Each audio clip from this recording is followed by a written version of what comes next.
প্রিয় দর্শক শ্রোতা, আসসালামু আলাইকুম রহমতুল্লাহ বারাকাতু। আমরা আজকে আসলাম কুতুবদিয়া মালাক শাহ হুজুরের ছোট সাহেবজাদা কাছে। এই খেজুর গাছটা আমি দেব হুজুরের দোয়া নিয়ে।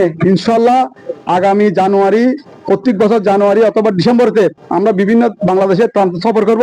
এই প্রথম সফর আমার, এটা দিয়ে আমি উদ্বোধন করছি। সুপ্রিয় দর্শক, আমি হুজুরের হাতে এই খেজুর গাছটি তুলেছি। আপনারা জানেন আমরা বিভিন্ন জায়গায় খেজুর গাছ নিয়ে কাজ করতেছি, বিভিন্ন গাছ নিয়ে কাজ করতেছি। আজকে এই দরবারে আসলাম, এই রাজ দরবারে আসলাম। আমার একটু বলি, আমার সৌভাগ্য হয়েছিল হুজুর যখন জীবিত ছিল, আমি ছোট ছিলাম, তখন আমি হুজুরের সাথে কথা বলার সৌভাগ্য হয়েছিল। আমি এসেছিলাম ওই সময়, এই আজ থেকে প্রায় 30 বছর পর, আর অনেক বেশি দেরি আমি আজকে আসলাম। সুপ্রিয় দর্শক, আমি একটু এই হুজুরের সাথে একটু কথা বলবো। উনি হুজুরের ছোট ছেলে সাথে কথা বলবো। আপনি যদি আমাদের এই খেজুর গাছ, আমাদের প্রোগ্রাম নিয়ে যে আমি ফতেহাবাদ এলাকা থেকে আসছি, কিছু যদি বলেন।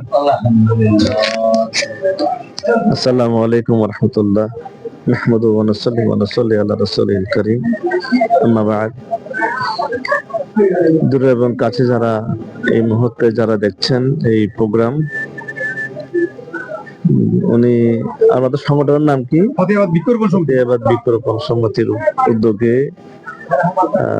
কুতুব শরীফ দরবারে আসছেন। আসলে গাছ তো এটা যে গাছ উনি এনেছেন, আমি যদি ব্যাখ্যা করতে যাই অনেক লম্বা হয়ে যাবে।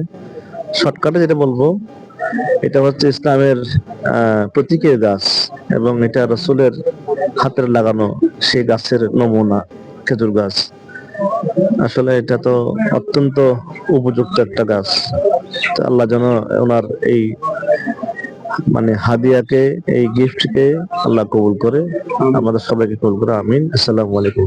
সুপ্রিয় দর্শক শ্রোতা, আমি খেজুর গাছের 2026 সালের একটা ক্যালেন্ডার হুজুরের হাতে তুলে দিচ্ছি। এই ক্যালেন্ডার হুজুরের হাতে তুলে দিচ্ছি, এটা রাখেন। সুপ্রিয় দর্শক, আমি এই গাছটি হুজুরকে দিলাম। হুজুরের সুস্বাস্থ্য, দীর্ঘ জীবন কামনা করে বিদায় নিচ্ছি। খোদা হাফেজ।